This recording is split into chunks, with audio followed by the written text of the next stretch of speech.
The morning started like any other Tuesday, but for 17-year-old Maya, it was the day she'd been dreaming about for months. She sat on the bus, clutching a folded piece of paper in her hands. Her white cane rested between her knees, and she could feel the engine's vibration through the worn seat beneath her. The paper was her acceptance letter. She'd read it so many times through her screen reader that she had memorized every word. Congratulations. You have been selected to participate in the exclusive masterclass with renowned pianist Alexander Volkov. Maya's fingers traced the embossed logo at the top of the page. This was real. This was actually happening. The bus driver called out her stop and Maya carefully made her way down the aisle. The Royal Concert Hall was just 2 blocks away. She'd practiced this route on her phone's navigation app dozens of times. But being here in person felt different. The autumn air was crisp and she could hear the rustle of leaves under her feet as she walked. Inside the concert hall lobby, the atmosphere changed completely. Maya could hear at least 50 other young musicians, maybe more. Their conversations bounced off the marble floors and high ceilings. Someone was talking about studying at a conservatory in Paris. Another voice mentioned performing at a competition in Tokyo. Maya found an empty chair along the wall and sat down, suddenly feeling very small. She'd learned piano differently than most of these students. While they read sheet music, she learned by listening and feeling. Her teacher, Mrs. Park, had worked with her for 10 years, helping her develop a method that worked. Maya would listen to recordings hundreds of times, breaking down each piece measure by measure, until her fingers knew exactly where to go. It took longer, sure, but it worked. "Did you see that girl with the cane?" Someone whispered nearby. Maya's cheeks grew warm. She was used to the stares and whispers, but they still stung. "Maybe she's here with someone else," another voice replied. "I hope so. This is supposed to be serious, not some feel-good story." Maya wanted to disappear. She pulled her acceptance letter from her bag and held it tightly, reminding herself that she'd earned her place here. Her audition recording had been good enough. They didn't accept her out of pity. The conversations around her suddenly stopped. The room went quiet except for the sound of footsteps. Confident, purposeful footsteps that echoed across the lobby. "Good morning," a man's voice rang out. It had a thick accent, Russian maybe. "I am Alexander Volkov. For those who don't know me, I have performed in every major concert hall in the world. I have recorded 15 albums. I have trained dozens of successful pianists. But I am not here to impress you. You are here to impress me." Maya heard him walking through the room, his shoes clicking against the floor. She imagined him looking at each student, sizing them up. "Most of you will not have what it takes," he continued. "That is simply the truth. Talent is common. Discipline is rare. Excellence is even rarer." His footsteps stopped. Maya realized with a sinking feeling that he was standing directly in front of her. "You there," he said, "with the cane. What is your name?" Maya's throat felt dry. "Maya Rodriguez. And why are you here, Maya Rodriguez?" "I was accepted to the masterclass. I sent in my audition recording and I did not ask about paperwork. I asked why you are here." Maya took a breath. "To learn from you, sir?" "To improve my playing." There was a pause. Then Alexander laughed. Not a kind laugh, a dismissive one that made Maya's stomach twist. "This is not a charity program," he said loudly, clearly speaking to the entire room now. "This is a masterclass for serious musicians, not for those who want to feel inspired, not for those who think effort alone is enough." "I am a serious musician," Maya said quietly. Her hands were shaking, but she kept her voice steady. "Really? Tell me, how do you read music? How do you study the composer's markings? The dynamics, the phrasing, the specific instructions they left on the page? I learn by ear. My teacher helps me break down." "Learning by ear is a trick," Alexander interrupted. "It is what children do, what amateurs do. Real musicians study the score. They understand what the composer intended. They see the architecture of the piece." Maya felt her face burning. She could sense everyone in the room watching her, judging her. "Playing piano is not just about pressing the right keys," he continued. "It is about interpretation, about understanding. You cannot truly understand music if you cannot see it." "But I can feel it," Maya said, her voice barely above a whisper. "I can hear things that feeling is not enough. Hearing is not enough." Alexander's voice was cold. "You are wasting your time here. More importantly, you are wasting everyone else's time." The room was completely silent. Maya felt tears threatening to spill, but she refused to cry in front of all these people. She refused to give him that satisfaction. "I think you should go home," Alexander said, his tone final. "Find a hobby. Something more suitable." Maya stood up slowly. Her legs felt weak, but she gripped her cane and held her head high. She could hear some students shifting uncomfortably in their seats. One person coughed, but nobody spoke up for her. Nobody said a word. She made her way toward the exit, each step feeling like it took forever. Behind her, she heard Alexander clapping his hands together. "Now then," he announced cheerfully, "let us begin. I will demonstrate the proper way to approach Chopin's Nocturne in E-flat major." Maya pushed through the heavy lobby doors and stepped outside. The cool air hit her face and finally the tears came. She walked to a nearby bench and sat down, her whole body shaking. She pulled out her phone and called Mrs. Park. "How is it going?" her teacher answered warmly. Maya couldn't speak at first. She just cried. "Oh, sweetheart," Mrs. Park said softly. "What happened?" Through her tears, Maya told her everything. The humiliation, the laughter, the way Alexander had dismissed her in front of everyone. "He's wrong about you," Mrs. Park said firmly. "You know that, right?" "He's completely wrong." "Maybe he's not," Maya said, wiping her eyes. "Maybe I don't belong there. Maybe I've been fooling myself." "Don't you dare," Mrs. Park's voice was sharp now. "Don't you dare let one arrogant man make you doubt yourself. You are one of the most talented students I've ever taught, blind or not." Maya sat there listening to the sounds of the city around her. Cars passing. People talking. Somewhere in the distance, a street musician playing guitar. "Maya," Mrs. Park said gently, "come to my studio. Let's talk." "Actually," Maya said slowly, an idea forming in her mind, "I need to ask you something. That international competition you mentioned last month. The youth piano competition. Is it too late to enter?" There was a pause. "Registration closes in 2 days. But Maya, that's a huge competition.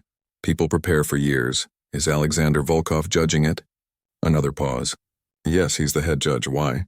Maya felt something hardening inside her chest. Something that pushed past the hurt and humiliation. Something stronger.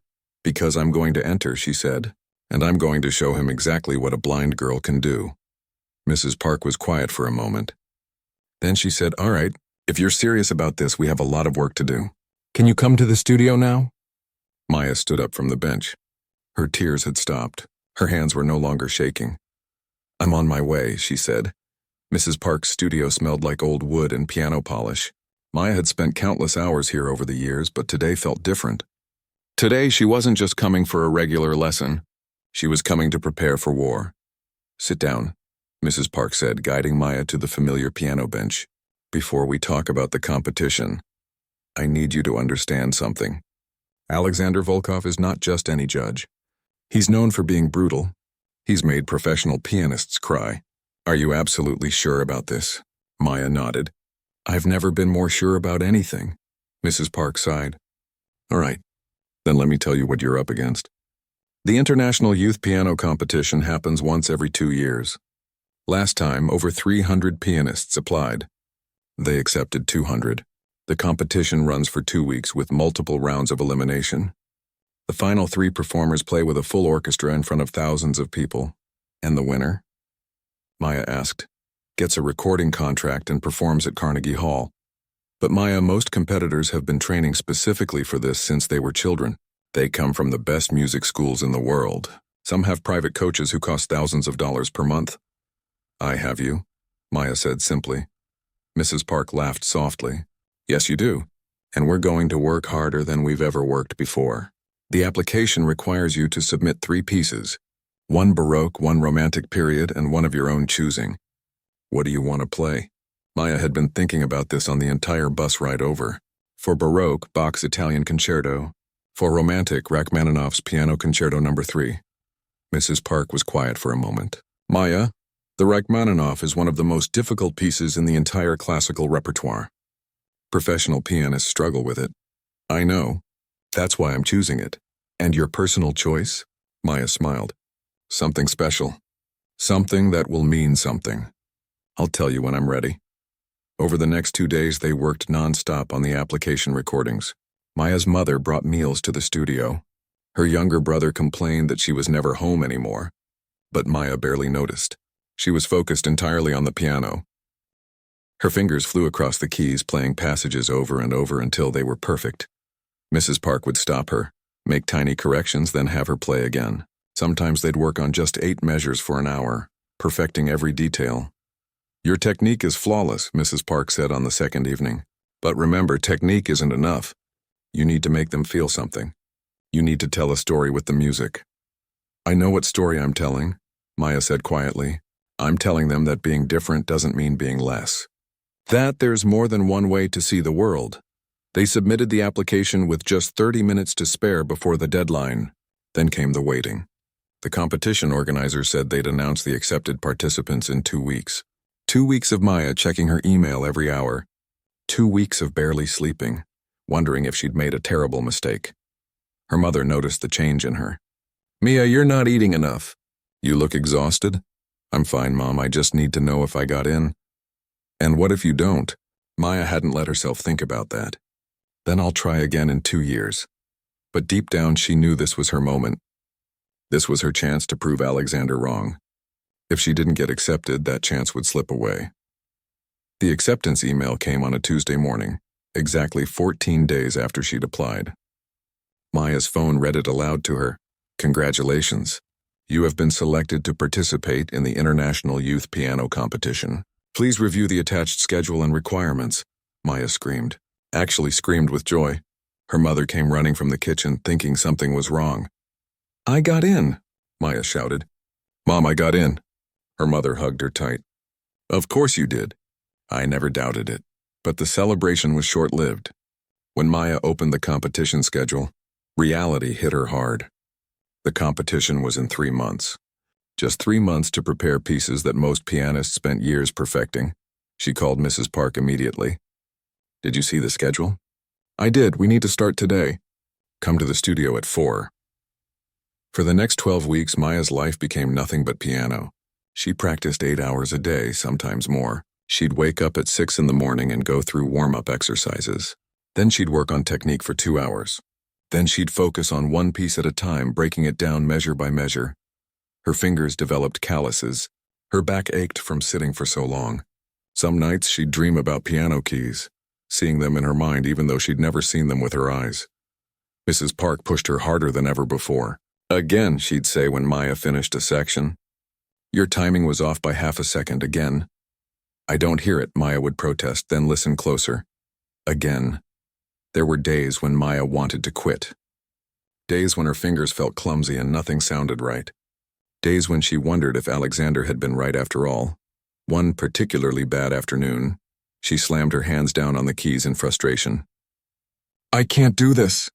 It's too hard." Mrs. Park let the silence hang in the air for a moment. Then she said quietly, "You're right. It is too hard. So let's stop." Maya turned toward her teacher, confused. "What? If it's too hard, we should stop. We'll withdraw from the competition." "It's not worth destroying yourself over, but no buts." "You said it's too hard. I'm agreeing with you. Let's quit." Maya sat there, her hands still on the keys. Something about hearing Mrs. Park say those words made her realize she didn't want to quit. "Not even close. I'm not quitting," she said firmly. "I was just frustrated. Let me try again." Mrs. Park smiled, even though Maya couldn't see it. "Good, then stop complaining and play." From the top, as the competition date grew closer, Maya started hearing things about the other participants. Mrs. Park would mention them casually while they worked. One of the contestants studied at the Moscow Conservatory since he was 4 years old. Child prodigy. He's performed all over Europe. There's a girl from Seoul who can play any piece after hearing it just once. Photographic memory for music. Another student from New York has already released an album. She's only 19. Each piece of news felt like a weight being added to Maya's shoulders. These weren't just talented musicians. They were exceptional, and she was going up against all of them. 1 month before the competition, Mrs. Park sat down next to Maya on the piano bench. "I need to tell you something. I heard through some colleagues that Alexander knows you entered." Maya's stomach dropped. "What did he say?" "Apparently he laughed. He told people it would be a good lesson in humility for you."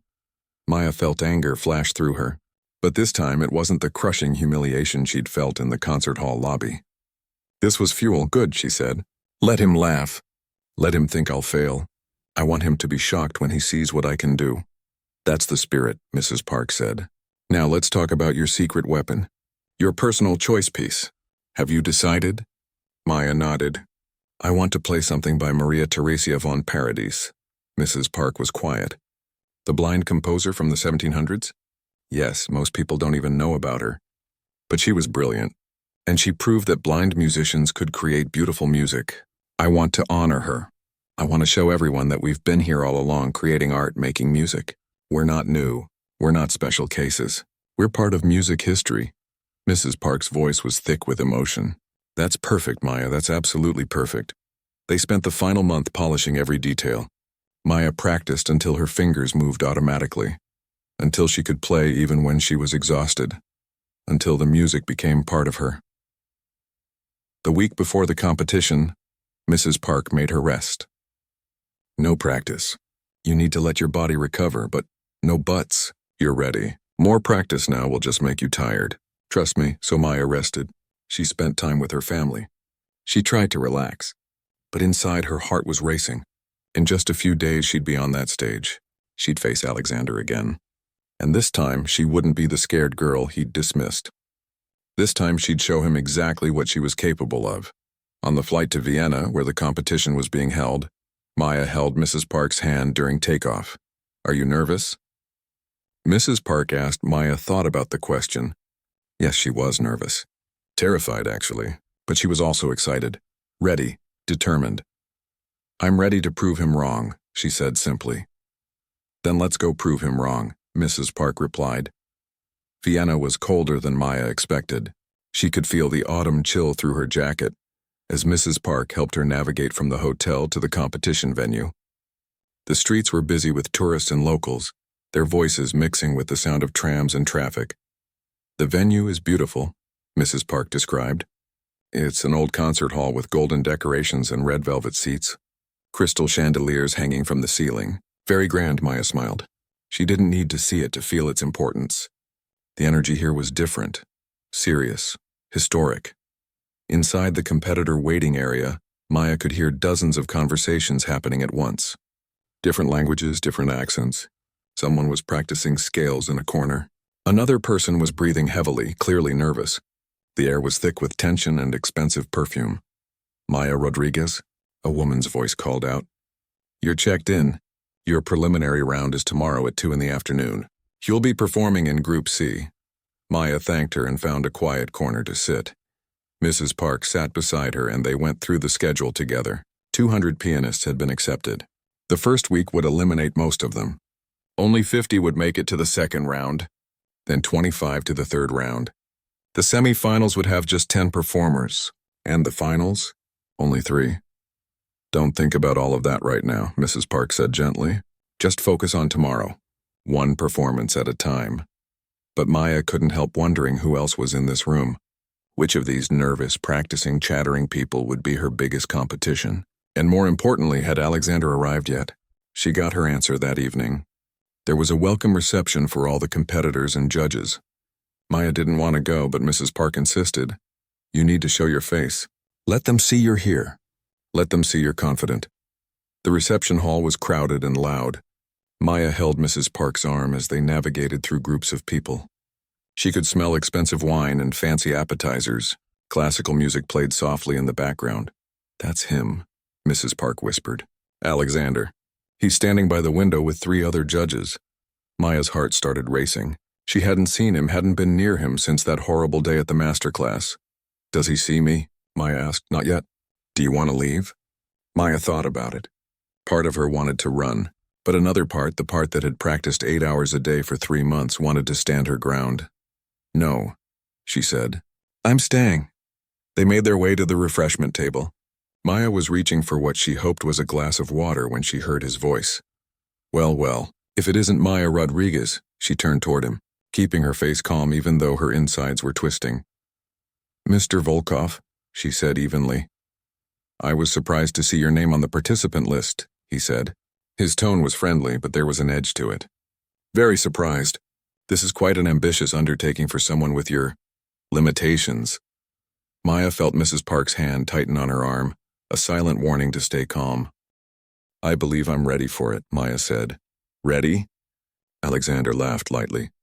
My dear girl, do you know who you're competing against? I've seen some of these young people play. They're extraordinary, truly gifted. I'm sure they are. I just wouldn't want you to be disappointed, he continued. Sometimes it's better to know your limits than to set yourself up for public failure. Maya took a breath. She wanted to say so many things. She wanted to tell him exactly what she thought of his arrogance. But she knew that wouldn't help her. Instead, she smiled. Thank you for your concern. Mr. Volkov, I guess we'll see what happens. She heard him walk away, his footsteps fading into the crowd. I'm so proud of you, Mrs. Park whispered. That took incredible self-control. I'm saving my energy for the piano, Maya said. That's where I'll answer him. That night, Maya barely slept. She went through the pieces in her mind, her fingers moving slightly under the blankets as if playing invisible keys. She thought about every mistake she'd made in practice, every correction Mrs. Park had given her. By the time the sun came up, she felt exhausted but strangely calm. The preliminary round was held in a medium-sized auditorium. Each performer played for exactly 15 minutes, one Baroque piece as specified in the requirements. The judges sat at a long table in the front row, their faces serious and focused. Maya waited backstage with the other Group C performers. A young man next to her was practically vibrating with nerves. A girl across from her was doing breathing exercises. Maya just sat quietly, listening to each performance through the closed door. Some were technically perfect but emotionally flat. Others had passion but made small mistakes. Maya listened carefully, trying to gauge the level of competition. These were good players. Really good, but she'd worked too hard to doubt herself now. Maya Rodriguez, a stage manager, called. You're next. Mrs. Park squeezed her hand. Remember, you belong here. Play your truth. Maya was guided onto the stage. She could hear the quiet shuffling of papers, the whisper of the judges consulting their notes. She walked to the piano, her cane tapping softly against the floor. When she sat down, she took a moment to orient herself, feeling the keys beneath her fingers. Then she began to play Bach's Italian Concerto. The piece started gently, almost conversationally. Maya let her fingers dance across the keys, finding the playful rhythm that made Bach so special. She wasn't just playing notes. She was telling a story about joy, about complexity hidden in simplicity, about the mathematical beauty of music. As she moved into the faster sections, her hands flew across the keyboard with absolute precision. She'd played this piece so many times that her body knew it instinctively, but she wasn't playing from muscle memory alone. She was fully present in every note, every phrase. When she finished, there was a brief silence. Then polite applause from the judges. Maya stood, bowed, and was guided off stage. How did it feel? Mrs. Park asked immediately. Good, Maya said. It felt really good. The results were posted that evening. Maya had advanced to the second round, so had about half of the competitors she'd heard that day. The ones who didn't make it were packing their bags, some crying, others angry. The competition was brutal and quick. No second chances. The second round was 2 days later. This time, the requirement was a romantic period piece. Maya would finally play her Rachmaninoff. The concerto was shortened for the competition. Just the first movement, but it was still the most challenging piece she'd ever performed. The night before, she couldn't eat dinner. Her stomach was in knots. You've played this 1,000 times, Mrs. Park reminded her. It's yours. You own this piece. What if I mess up? What if my hands freeze? What if you're brilliant? Mrs. Park interrupted. What if you're exactly as good as you've worked to be? Stop borrowing trouble from tomorrow. The second round was in a larger venue. Maya could tell from the acoustics that the space was bigger, the audience larger. As she waited backstage, she heard performances that made her question everything. These pianists were incredible. They played with power and precision that took her breath away. A tall guy from Russia played Chopin with such aggression that it sounded like a thunderstorm. A woman from Korea played Liszt with mechanical perfection, every note crisp and clear. Maya felt her confidence wavering. Then it was her turn. She walked onto the stage, and this time she could hear Alexander's voice clearly from the judges' table. He was asking another judge something, probably about her. She caught the word blind and felt a flash of anger. Good, she thought. Watch this. She sat at the piano and placed her hands on the keys. The Rachmaninoff Piano Concerto No. 3 was known as one of the hardest pieces ever written. It required enormous technical skill, giant leaps across the keyboard, and deep emotional understanding. Maya had chosen it specifically because people said it was impossible for someone like her. She began to play. The opening was deceptively simple, almost questioning. Then it built slowly at first, then faster.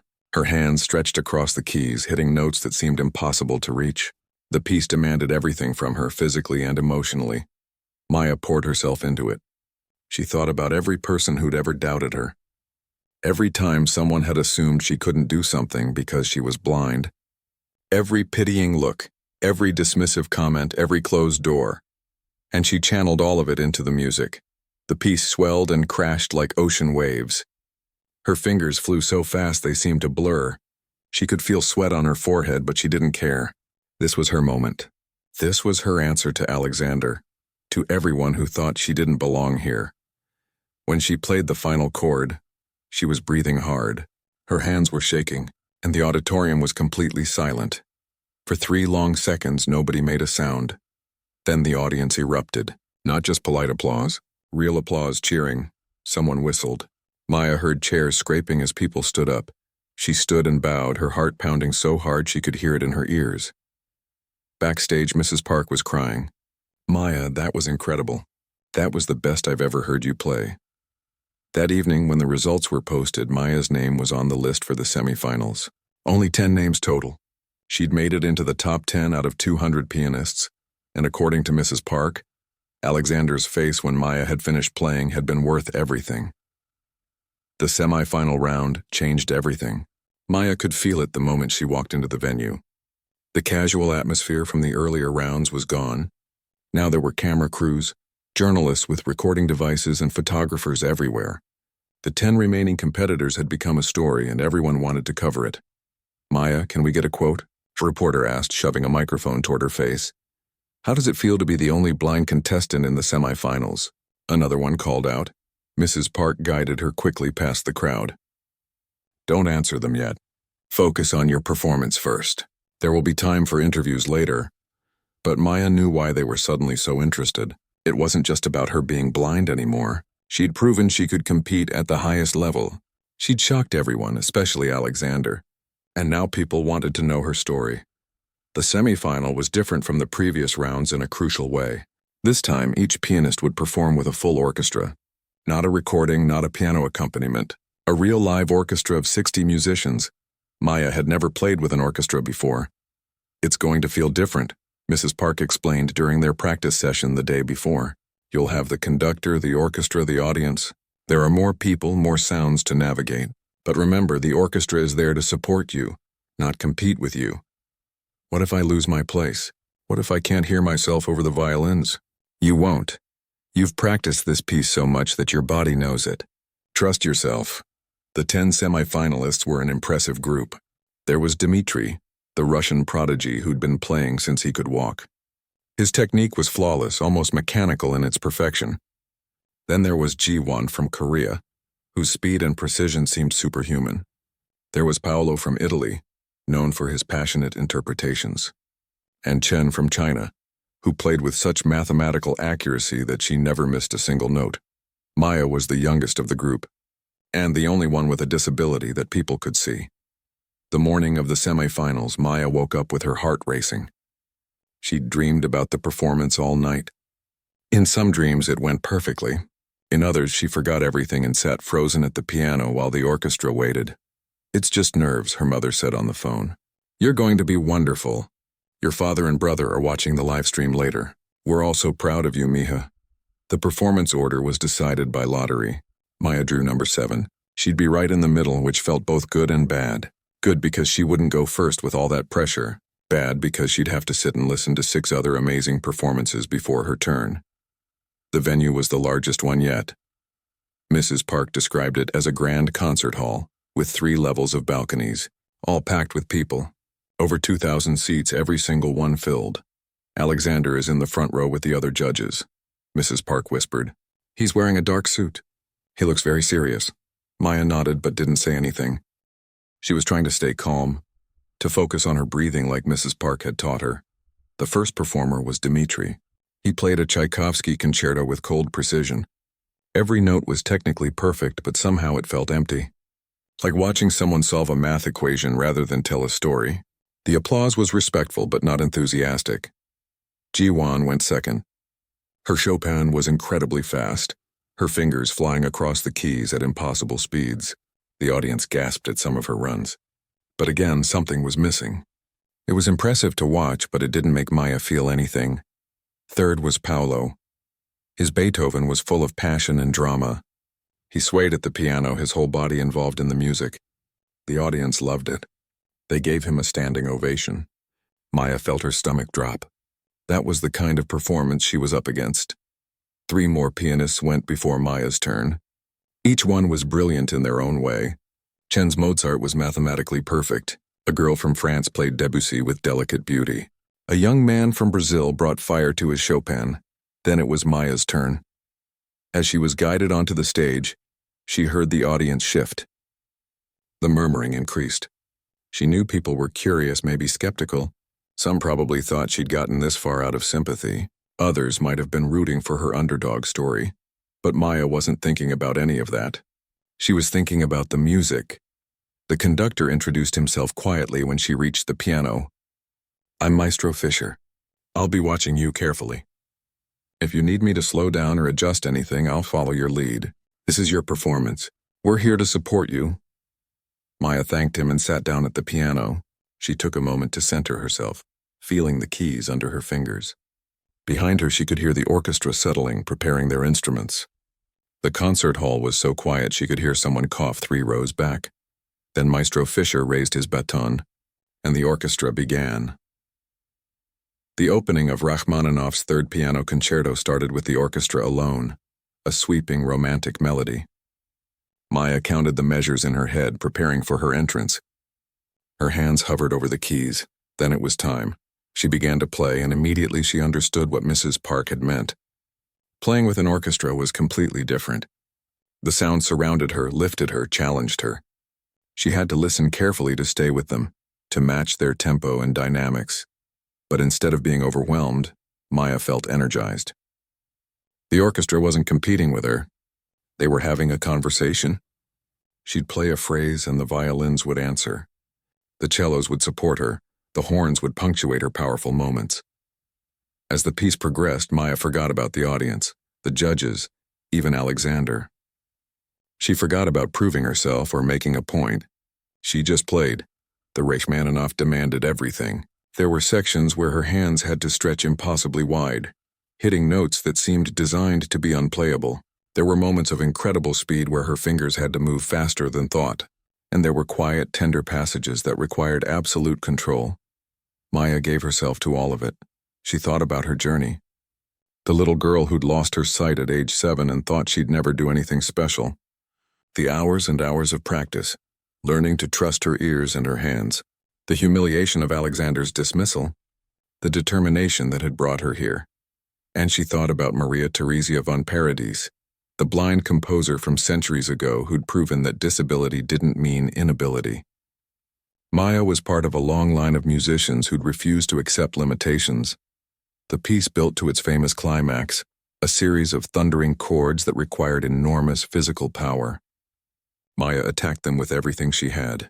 Her whole body was involved now, leaning into the piano, pulling music from it that seemed to shake the entire hall. The orchestra swelled behind her, matching her intensity. Maestro Fischer was conducting with huge, sweeping motions. The music filled every corner of the vast space. Then came the final section, a return to the opening melody, but now transformed, triumphant. Maya played it with such emotion that her eyes filled with tears. She wasn't just playing notes anymore. She was telling every person in that audience that they could overcome whatever held them back. That determination mattered more than perfect circumstances. The final chord rang out and Maya held it, letting it resonate through the hall. Then silence. It lasted even longer this time. 5 full seconds where nobody moved, nobody breathed. Then the explosion came. The entire audience stood up at once. The applause wasn't just loud, it was thunderous. People were shouting, cheering, whistling. Maya could hear it washing over her in waves. She stood and bowed, her legs shaking. The orchestra behind her was applauding too. Maestro Fischer came over and took her hand, raising it in the air like a champion. The applause continued for what felt like forever. Maya bowed again and again, overwhelmed by the response. When she finally made it backstage, Mrs. Park grabbed her in a fierce hug. "Maya, that was beyond anything I could have imagined. That was transcendent. Did I make mistakes?" Maya asked, suddenly worried. "Who cares? You made them feel something." "That's what matters." The 3 remaining performers went after Maya. All of them were excellent, but Maya could tell something had shifted. The energy in the room was different. Her performance had changed the atmosphere. When all 10 semi-finalists had finished, they were asked to wait while the judges deliberated. This would take hours. The judges had to choose only 3 pianists for the final round. Maya sat in the waiting area, exhausted and buzzing with adrenaline. Other competitors congratulated her quietly. Even Dmitri, who'd seemed cold and competitive before, nodded at her with something like respect. "That was impressive," he said simply. 3 hours later, the competition director gathered all 10 semi-finalists. "The judges have made their decision. The following 3 names will advance to the final round." Maya held her breath. Dmitry Volkov from Russia, 1 name down. 2 spots left. Maya Rodriguez from the United States. Maya felt her knees go weak. She'd made it. She'd actually made it to the finals. And Chen Liu from China. The room erupted in mixed emotions. Joy from the 3 finalists, disappointment from the others. Maya heard someone crying quietly in the corner. She understood. Coming this far only to fall short must be devastating, but she'd done it. Against all odds, against everyone's expectations, against Alexander's cruel dismissal, she was one of the top 3 young pianists in the entire competition. And now she had one more performance. The biggest one of all. The final round, where one of them would win the grand prize and prove themselves the best. As Maya left the venue that night, a reporter caught up with her. Maya, Alexander Volkov, was seen leaving the judging table during the deliberations. He looked visibly shaken. "Do you have any comment?" Maya smiled. "No comment. But I'm looking forward to the finals." The night before the finals, Maya couldn't sleep. She lay in her hotel bed, listening to the unfamiliar sounds of Vienna outside her window. Distant cars. Church bells ringing midnight. Somewhere, someone was playing music from an open window. Tomorrow she would perform in front of thousands of people. Tomorrow she would play the piece she'd been saving, the one that meant everything to her. Tomorrow, Alexander would have to watch as she proved him completely wrong. Mrs. Park knocked softly on the connecting door between their rooms. "Maya, I saw your light was on. Can I come in?" "Can't sleep," Maya admitted. Mrs. Park sat on the edge of the bed. "Tell me what you're feeling. Scared, excited, angry, grateful, everything all at once, and that's normal. Do you know what you're going to say?" "Say?" "Before you play your final piece. The rules allow for a brief introduction. I think you should use it." Maya hadn't thought about that. What would she say? How could she put into words what this journey had meant to her? "I'll figure it out," she said quietly. The finals were scheduled for 7 in the evening. The 3 finalists would each perform their required concerto with the orchestra, followed by a piece of their personal choosing. The performance order had been selected by the judges this time, not by lottery. Maya would go last. "That's actually an advantage," Mrs. Park explained over breakfast. "You'll get to hear what you're up against. You can adjust your performance accordingly. Or I'll just get more nervous watching the others." "Maybe. But I know you, Maya. Pressure makes you sharper, not weaker." The day felt impossibly long. Maya tried to rest to save her energy, but her mind kept racing. She thought about the piece she'd chosen for her final performance. It wasn't the most technically difficult piece in the world. It wouldn't have the flash and speed of some other compositions, but it had something more important. It had heart. It had meaning. It had a story that needed to be told. By 6 o'clock, Maya was backstage at the concert hall. She could hear the audience filing in, thousands of people finding their seats. The energy was different tonight. This wasn't just another round. This was the finale, the moment everyone had been waiting for. Dmitri went first. He chose to play Prokofiev, a piece filled with aggressive energy and technical complexity. His fingers pounded the keys with incredible force. The performance was impressive, powerful, commanding. When he finished, the applause was strong and immediate. Chen went second. She played Chopin with mathematical perfection. Every note precisely where it should be. Every dynamic exactly as marked in the score. Her control was absolute. The audience appreciated the technical mastery, clapping respectfully when she finished. Then it was Maya's turn for her required piece. She played Rachmaninoff again, the same concerto from the semifinals, but this time something was different. She played with even more confidence, more freedom. She wasn't trying to prove anything anymore. She was just sharing something beautiful. The audience responded with tremendous applause. Maya heard the standing ovation, felt the energy in the room. But she knew the real moment was still coming. After all three pianists had performed their required pieces, there was a brief intermission. The judges would deliberate based on what they'd heard so far, but the final personal choices would be the deciding factor. Backstage, Maya could hear Dmitri pacing.